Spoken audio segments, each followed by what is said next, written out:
So, as Matt mentioned, Alan is one of the senior members. Known Alan for probably 2 or 3 years now, I guess, Alan. So I'll hand over to you, Alan, to talk us through what this might look like in practice. Thanks, Paul. Thanks for the invitation to join everyone today, this afternoon. What we're going to talk about today is a sort of a term that maybe I've coined relatively recently, which is independent living smart spaces. And we'll talk about what I think could potentially be the evolution of assistive technology with some use cases. So I'll do a quick introduction. We'll cover what I think, or where I think assistive technology is going. We'll talk then about how I like to sort of approach things, which is more of an outcome-led approach. So rather than talking about the technology per se, which might sound strange coming from a technology installer, but I think it's important to lead with what the outcomes of that technology could provide for the service user, leading with that first, and then just purely seeing the technology as an enabler of those outcomes. And then we'll talk about the differences between potentially or between what we would see as a handy person installation versus a professional installation. And then that hopefully will then segue us into the handy person report section afterwards. So who am I? As Paul and Matt have kindly said, my name is Alan Matthews. I'm the Managing Director of a company called Automated Spaces. We're based up in Melton Mowbray in Leicestershire. We design, install and support smart home solutions, home cinema rooms, but also assistive technology and independent living solutions. We are a CDM member. We're actually a CDM Member of Excellence member. So let's talk about the evolution of assistive technology and my sort of journey as a business owner along this path. So back in 2022, the Smart Homes for Independent Living report was released in conjunction with the Policy Connect to the Parliament Advisory Board for the Assistive Technology Parliamentary Group. And within that report, there was a number of recommendations, one of which at the time was to update the DFG guidance, and that was to allow for the inclusion of a lot more sort of direct reference to, shall we say, smart or home automation solutions being eligible to be sort of paid for within the scope of the DFG. So back in 2022, when the updated guidance came out, that sort of caused me to have a sort of another look at the sector and sort of maybe reposition my thinking around the solutions that we can provide as a company that maybe we would have traditionally called smart home solutions, and maybe looking more at the home automation side. But we'll come into those and I'll cover those in a little bit more detail around what they mean. But so yeah, that allows us, I think, now to move beyond what would be seen as maybe the traditional proprietary devices, then beyond even the handy person installation of DIY smart devices, into what more of I would class as a professional installation of smart home or home automation solutions, through to then advancing on to the capabilities of a truly independent living smart space. So let's just dive into a few of those in more detail. So I imagine a number of these devices would look quite familiar to the audience. So what I'm going to do is just reference a section from the Smarter Homes for Independent Living report itself, where it talks about the market too often prioritizes the expectations of professionals over the requirements of disabled and older people. As a result, technologies designed for disabled and older people are often unappealing, clinical and stigmatizing. The specialist independent living technology market has seen little innovation in recent decades. These tools are often reactive rather than proactive, making them inappropriate for independent living and early intervention services. There's not enough focus on how technology can be used to give people more options to live in and use their home, the way they choose. And unfortunately, individuals and carers are often compelled to rely on their own creativity to assemble products in a way that suits them. I imagine that would resonate with quite well with a lot of the audience. So, a handy person installation. Again, some of these devices may look familiar to some people in terms of the classic, what we would call DIY smart home solutions. So, these are often a single function device that you can purchase online from a well-known retailer. It's designed to be installed in the home by a person with limited or no previous IT skills, using often the manufacturer's instructions, usually with little to no planning or design considerations. Um, Often the manufacturer of the device will create their own dedicated app on a mobile phone or a tablet, and then you can use that app to control the device remotely, either in the property or sometimes even when you're away from the property. Occasionally, it might have an integration to a well-known voice assistant. I'm just muting mine before it goes crazy and starts interrupting the session. So that would be the traditional, what we would see as a handy person installation, and that's going to be covered in a little bit more detail in terms of some interesting results that happened from the survey. So where could you go then to beyond a handy person installation? So this is where I feel where the value and the benefits of using somebody like a smart home professional installer could come into play. So this is where we can open up the opportunity to have many different types of devices that can be controlled from a single user interface. So as can be seen here on the mobile phone in the person's hand, where they have the control of multiple different types of devices, all from a single application, all in the one place.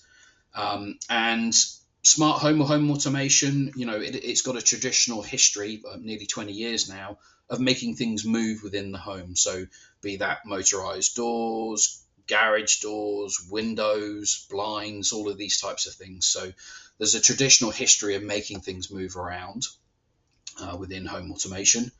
But also we have the capability to orchestrate these events so that they can all happen together as part of a programmatic scene. And the use of programming allows, or the programming logic allows us to look at different outcomes being activated based on input from either third-party devices or sensors or other independent criteria. So that could be a different response dependent upon the time of day, whether or not there's light outside or if it's dark. Lots of different capabilities, so lots of different systems, and we'll cover what a smart hub looks like a little bit later. The main message here is that it's also a modular approach. So with these hubs, more often than not, they have the capability to provide control of a wide variety of devices, but you don't have to use all of those functions, obviously. You only have to use the capabilities that are required with it for that specific service user. So very customizable.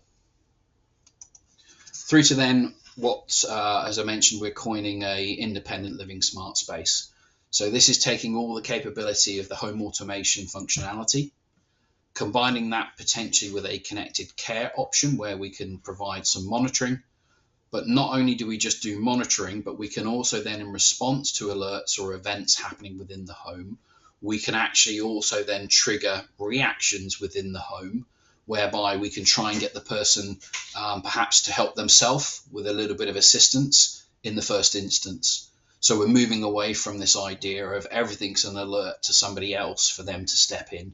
So we're trying to promote that self-dignity of giving that person just a little bit of a helping hand in their home to help themselves in the first instance, but with the reassurance that if they're unable to do it in that first instance, then there is an escalation to a third party, then maybe to step in at an appropriate time to help them in that situation. So let's talk about the sort of outcome-led approach where I've alluded to it before. We should realistically just see the technology as an enabler.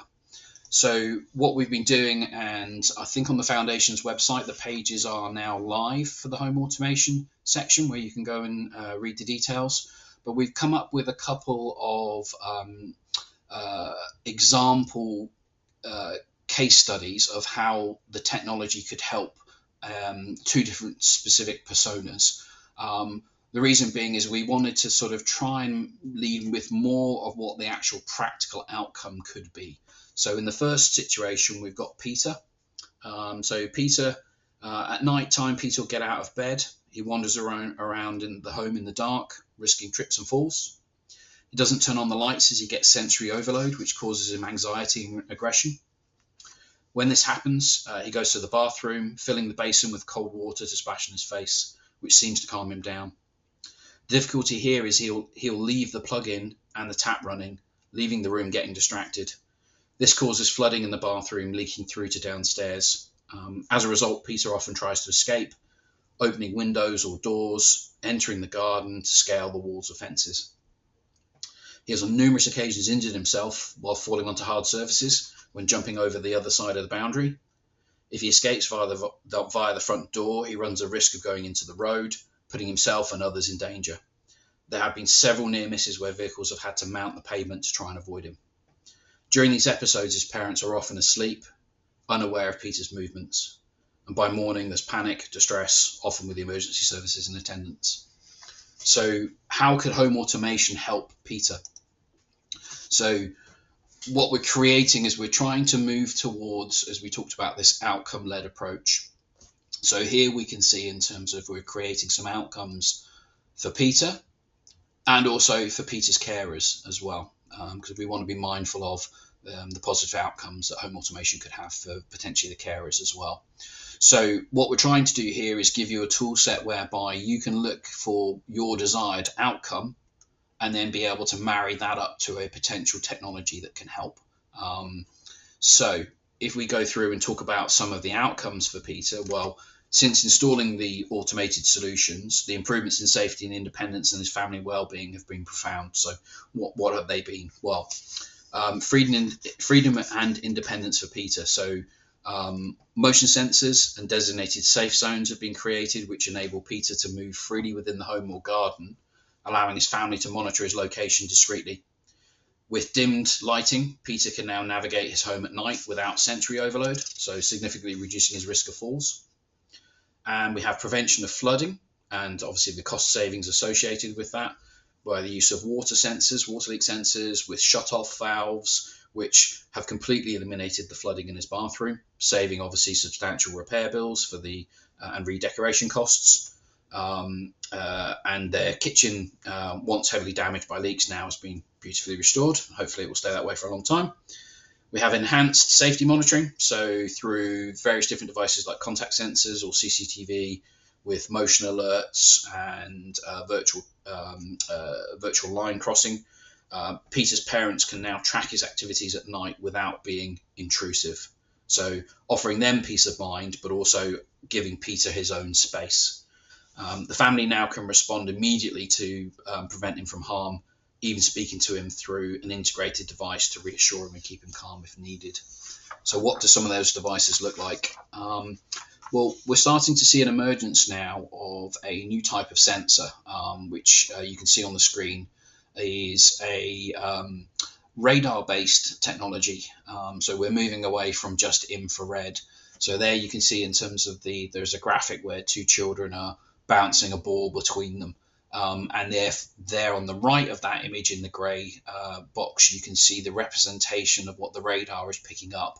So it's picking up the centre of mass of the object, be that the two children and the ball, as it's moving around. So we've sort of got a device now that allows us to move away from taking a physical image of the person, having just a representation.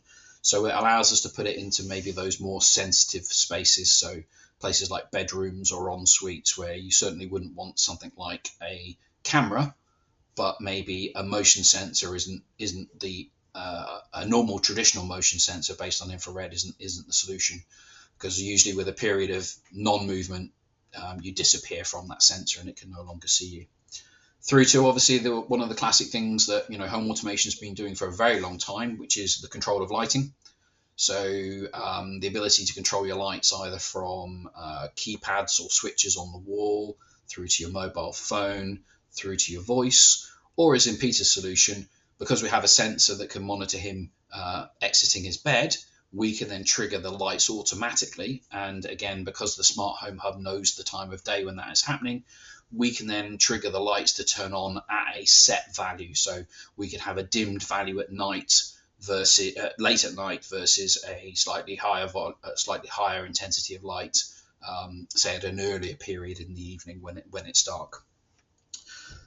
Through to then we talked about the solenoid shutoff valve. So here's an example of one where that could be put onto the pipes feeding the basin within the bathroom. Again, integrate that in the scenario. Imagine that we have a radar sensor in the ensuite. So we would know immediately when Peter leaves the ensuite. And at that situation, we could then tell the solenoid valve to close, which would then cut off the water supply to that basin, therefore preventing any water leaks.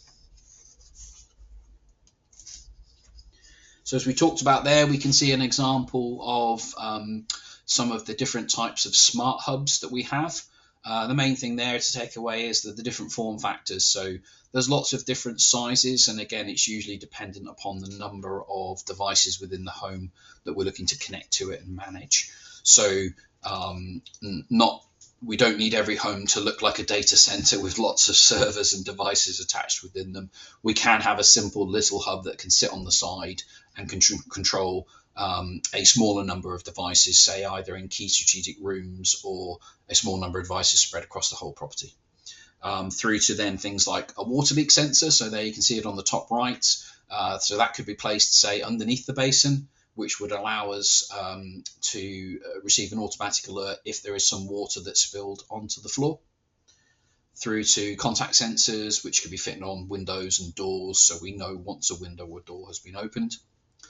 And there on the bottom right, we have an example of a virtual line that can be drawn across the boundary of a property. So a camera can be set up so now whereby we would only trigger an alert if somebody crosses, and a lot of the cameras now are coming with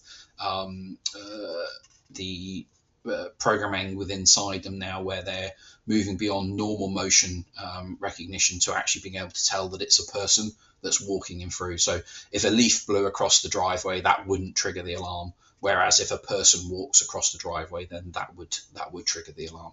So reducing the number of false positives. So next we move on to Mark's story. So Mark's been in a wheelchair as a result of a near fatal road traffic accident 5 years ago. He's now paralysed from the chest down. He's only 21. His mind's very active. Unfortunately, his body's not.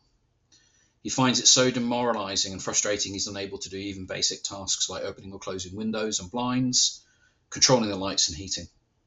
Now when he wakes up in the morning, he must wait for his carers to attend before he can see what the day looks like outside. The carers have to lift him out of bed with a hoist into his chair, then go through his personal care routine. He'd like to be able to shower on his own once they've taken him to the wet room, but he can't turn the shower on or change the temperature.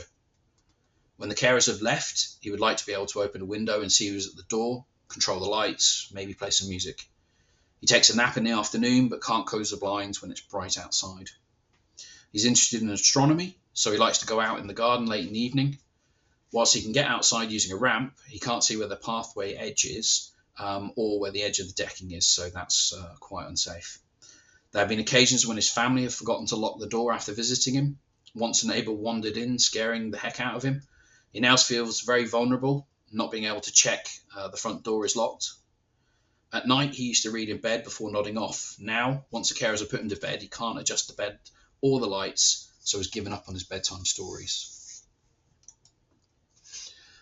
So again, what we've looked at here is we want to try and create a number of different outcomes for Mark using the technologies and then map those technologies to them. So some of the solutions now, so since we've been able to transform his life, so we've given Mark what I think is restored independence in his daily routine. So now he can open his blinds in the morning, he can adjust the bed, close the blinds for a nap whenever he likes, eliminating his previous dependence on his carers for these tasks. He has control over his environment and his privacy. So with a smart shower, he can now enjoy privacy and autonomy in his personal care. He can also operate the windows, lights, and even select music in any room, restoring a sense of control over his surroundings. He has improved safety and security, so an internet-connected doorbell and a smart lock enables Mark to see visitors, speak to them, and decide who enters. He no longer worries about uninvited guests, giving him peace of mind. So he's also been now able to reclaim his hobbies and his nighttime safety. So with some outdoor lighting illuminating his garden path and deck, he can now enjoy his passion for stargazing at night. And he has an adjustable bed which allows him to read comfortably in bed, turning off the lights and securing his home when he's ready to sleep. So how are we doing some of those things for him? Well, we have a range of automated blinds. We have blinds that can be installed that run off cables, but also maybe importantly for those retrofit options, we also have blinds that can run just off a battery. So it's just a simple case of putting the brackets and then mounting the blind in place into the window reveal. And then we can have an automated blind without having to do any work on the plastering in terms of running cables to those blind window locations. We also have smart showers where the temperature can be set and regulated. These devices can be connected to voice assistants, so they can be turned on using the power of your voice to a set temperature. We also have window openers. So on the window on the right, you can see there we can actually put a motorized actuator that has a chain that comes out of that, and we're able to trigger that remotely. So we're able to securely open windows, have them at a set opening, and then also close them. So no more having to reach for the window handle to open the windows. We also, as mentioned, alluded to, we have the capability now of internet connected doorbells, so you can answer your door from anywhere in the house. So Mark no longer needs to worry about getting to the door. So if he's having a delivery of a courier, no more worrying about having to get to that door in that 15 seconds that they give you. So he can answer that door, and more importantly, interact with the person there, but also then open that door if he wants to, without having to go to the door. And that, combined with a smart lock, allows him to also check the status that the door is actually locked as well. And those smart locks can be set up whereby they can either have a PIN code on them, typically, or we can scan the fingerprints in. So as family members, we can scan their fingerprints so they can get in and out of the property, or even as carers. So no more having to manage lots of different keys. It can all be done through the smart door lock. Through to smart lighting. So here we can, as we mentioned earlier, you can see an example in the middle top of a tablet view of control of lights. So we're able to control lots of different form factors of lights, from normal down lights through to pendant lights, through to chandeliers, through to LED strip lighting.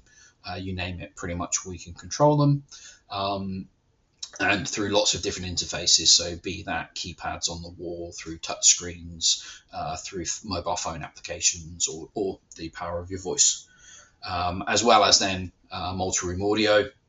And we alluded to the, so that's the capability to play music in any room, through to electric beds and the outdoor lighting that we talked about. So let's just quickly jump into the last section here, which is around the differences we would see between a handy person and a professional installation.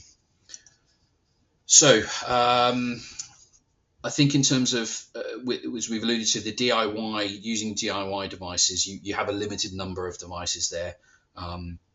Whereas with a smart hub solution, some of the smart hub solutions come up where they have at least 20,000 capabilities. Why is that important? Well, it gives you a wider range and a wider choice. Plus, also they are consumer focused, so they're more aesthetically pleasing, and usually they're more consumer priced as well, shall we say? With a professional installer, we would also do a comprehensive design before we install. So with a DIY solution, often there's no planning or design. You just take it out of the box and install. Whereas a professional installer, we would do that design. Why is that important? Well, it means that we'll get the design and the install done in the shortest amount of time possible. It also means that the system's going to be easier to support. What do we mean by that? Well, with the DIY support, often a DIY device, often you'll be relying on the manufacturer to support you. And I think we'll see some examples of that potentially in the report later around the handy person's experiences. Whereas with a professional install, obviously you would have a company like ourselves who would then be able to support you with any technical, or support the service user with any technical issues. Leading to a much quicker resolution, hopefully, for the service user, and less stressful. through to then a customizable interface, which we talked about, rather than having a single app for every single thing. So an app for your blinds, an app for your lights, an app for your doorbell. What we can do is we can customize that app so that all of the functions are all in one single place, which means it's more intuitive for people who may be less technical savvy, shall we say. And then on to the last slide, which is around in terms of the benefits and the capabilities, as Matt alluded to earlier on, around using somebody who's maybe a member of CEDIA, is you have that existing talent pool of installers there. So there's an industry ready to go who can help you with their solutions, a wide range of solutions of home automation capabilities, who are very used to making things happen within a home, making them move, making them turn off. So how can you learn more? Well, here's an example. We were very grateful to host Paul for a tour of our smart home. So we created a showroom where you can come and see this technology in a real world setting, in a real world house, and you can see it in the flesh. Versus a recent example of a project we completed where we've actually, if you're in the south, if you're anywhere near Kent, we've created 6 demonstration spaces in different colleges across the Kent region. They've also created a curriculum where they've created both an assistive technology for healthcare, health and care environments, and also a digital skills for healthcare and professional courses ranging from levels 2 up to level 5. So maybe some CPD opportunities there for some people to consider as well. And that's it. Thank you, Paul. Sorry if I overrun there. Thank you, Alice. Sorry, Alice, I just put you on there by mistake. Let me take that off a second.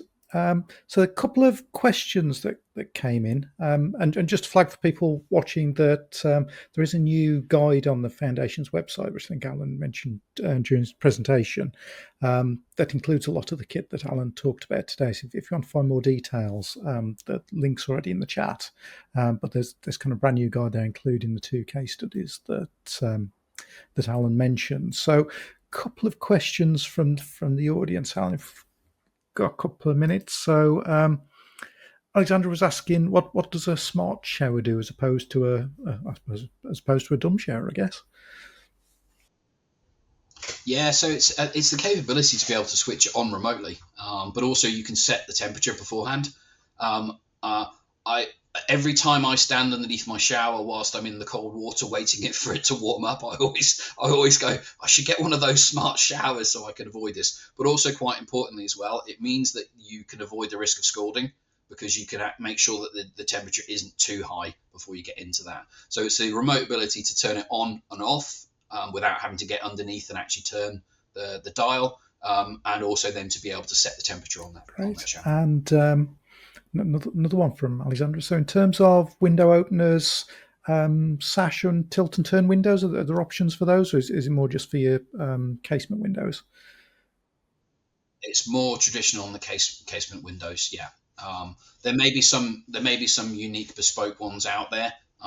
That person's welcome to contact me afterwards. I can do a little bit of research for them, see if we can find any options out there. But traditionally, yes, it would be casement windows. A couple of people asked about kind of ongoing support and aftercare. What does that look like?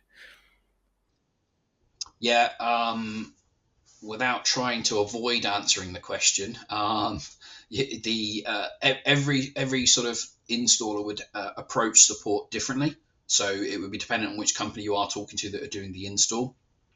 For us, we very much base it around the amount of equipment going into the home.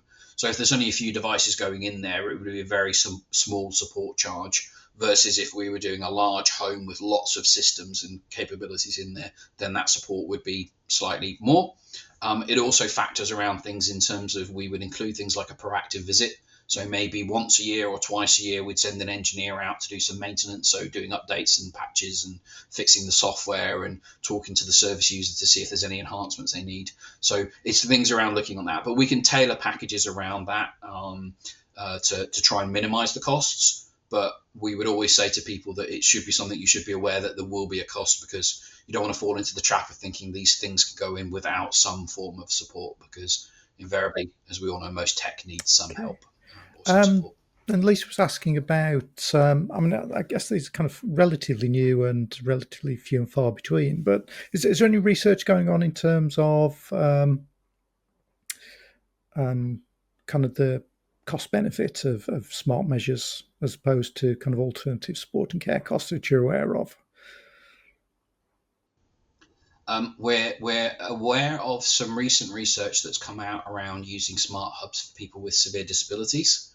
They've gone into the realms of looking at the capabilities and the benefits that it can do in terms of making them more independent.